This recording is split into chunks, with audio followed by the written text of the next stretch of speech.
You know what I like watching?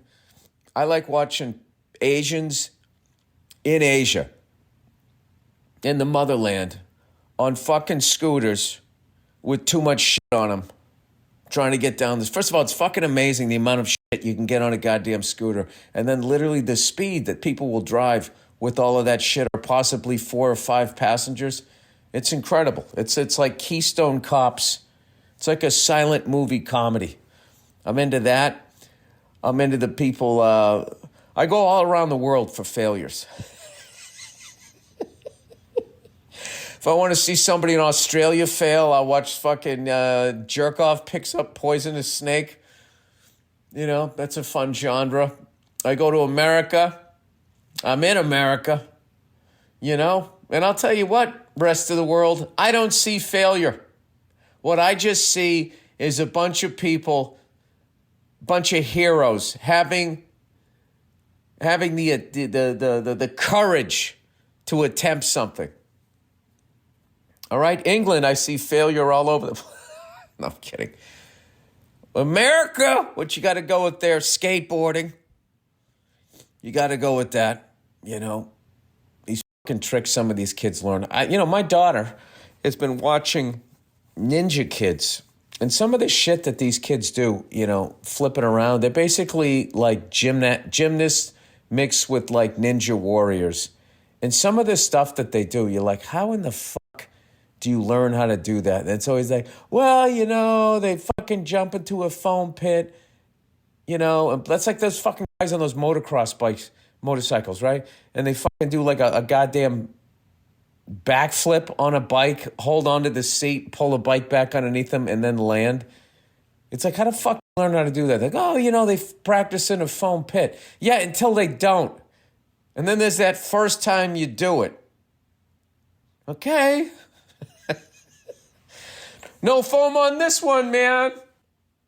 Because it's not only coming around and landing it, you got to land on like the ramp. And if you overshoot the ramp, you're going to like dislocate your spine. I don't know. It's a whole other level. You know, there's a lot of older people, my generation, shitting on younger people because that's what you do as an older person. And all you younger people who are sitting there like, hey, man, fuck these older people harshing my mellow, man.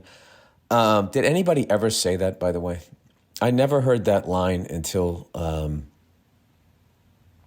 don't know, I had an acting gig in like the 90s. That's also like the thing about, it's like when somebody writes it in a script, then people attribute it to the actual people, you know?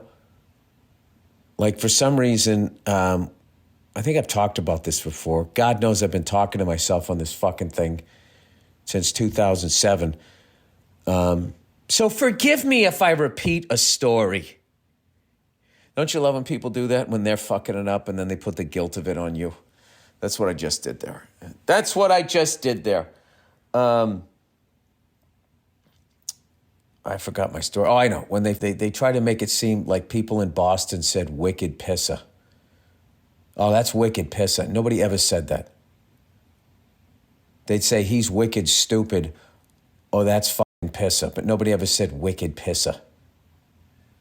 That car in the Harvard Yard is wicked pissa. You know, they just try to combine everything. I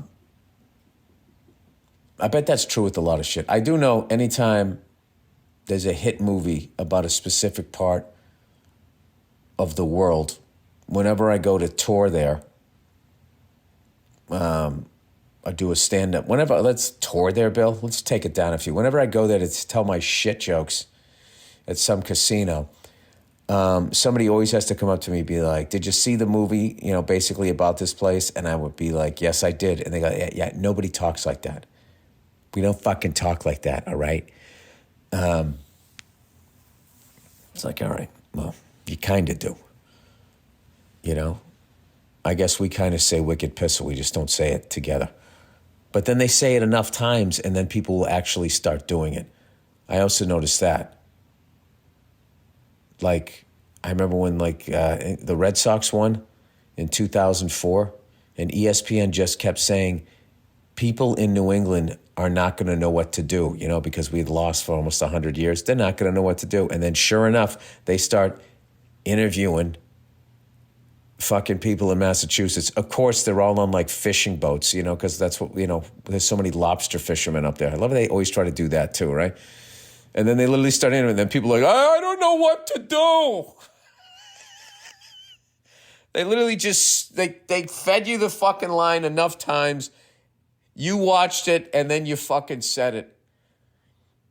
And you never noticed. You never noticed, like, I wasn't saying that. They said that I was saying it. And then when they put the camera in my face, I said what they said I was going to say. How do you not do that? And then you don't feel like you don't feel dirty?